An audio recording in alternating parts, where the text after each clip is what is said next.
I went through like fucking 4 roommates in one semester. My last roommate, I think his name was Troy. He had another friend, his name was Hunter. Those dudes loved the shit out of me. I love those guys.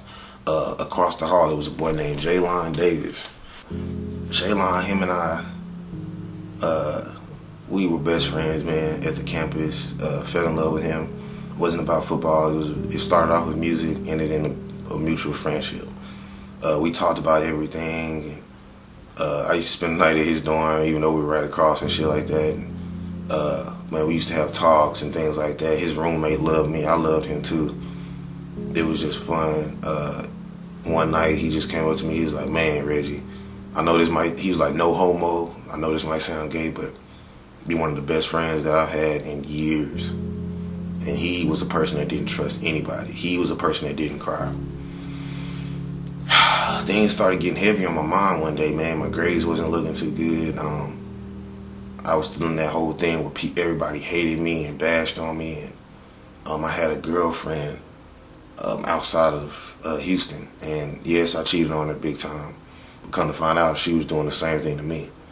And I just felt like it was all worthless. I really I almost loved that girl. When I was going to come back, I was going to propose to her. Found out that she was cheating on me, man. And parents really wasn't helping me out with money. My mom got convinced by her husband that he'll be fine. He doesn't need any more money. He was a tightwad as fuck. And the only person that fed me money or gave me money was my grandma. She used to sneak and give me money behind my parents' back. You know, she would call me and she'd be like, "You need anything?" And I'd be like, "No, ma'am." And she could tell in my voice, from the sound of my voice, that I needed something. And she'd be like, "Okay." And we'll talk after that. And then a week later, I'll have a gift, a box full of food and money from her. And she was the only one that helped me out during college. After that, I just felt like my mom didn't love me no more. Friends didn't love me, so I just gave up on myself. And went in my room, closed the door, listened to some music, and popped some pills, man. I think I took about 16 pills. I don't know if they were sleeping pills or whatever, but I did that. And I forgot how my friend Jaylon found out, but he came across the hallway and he found out that I OD'd. I blacked out, went to the hospital. Everybody came to visit, coaches, friends, just everybody. Everybody was just sad. They were just wondering. They were like wondering if I was okay. I was on suicide watch. I went to the hospital and people came to visit me, and they were just like astounded. They was like, "Man, I didn't know that you were going through this." Some of the people that came up there, they knew because they were part of the problem, and some of them didn't know because they were part of the problem. Sometimes in life, when you are the problem, you can't realize it until after something dramatic happens, like what happened to me when I did try to commit suicide. And after that, a lot of people were just scared for me. The school called my parents. My mom was scared. She cried, and it was just a traumatic thing, man. It was my second time trying to commit suicide, and it was just sad. Ever since then, suicide has always been on my mind. I felt like there was no point for me here. If I work hard, where's that gonna lead me? If I get a girl, where's it gonna lead us?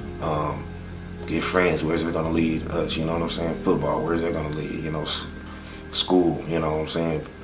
All these different things. So it was a lot of pain and hurt inside of my heart, and I had to deal with it. And then after that, a lot of people, they found out, realized that, and they were sorry for me. And then I came to a conclusion. My mom said she was coming up there to pick me up, and when she picked me up, my best friend Jaylon never cried. Went up on the rooftop of the school, and I'm talking about he just crying, man, like crying, like boo-hooing, because deep down inside, we both know that was probably gonna be the last time that we seen each other. And I left back in 2011, and I haven't seen him since. It's 2015. I told him I was gonna see him, man. I had contact with him for a while, but lost contact with him. Hopefully I can get back in contact with him. But that was one of my best friends in college. And the rumors are true, man. Whenever you go to college, you might not know it at first, but you will meet your best friends. And him, Caleb, Lansing, Lloyd, Kendall, Troy, Hunter, those guys, I could say that they were my best friends, man, because they had my back when the world was against me. And when I wanted to take my own life, they still showed as much love as they did for me before I even made that move. And that's one of the things where I'm happy that I did go up to that school, but I'm glad to say that those memories are far behind me because I can't live in the dark no more. I wanted to branch out. I wanted to get out of there. And I did. I did get out of there. And my mom picked me up, and my grandma was in the car, and so was my stepdad, and I was crying. And grandma handed me a handkerchief, wiped my tears, and we drove off and went back home to Houston.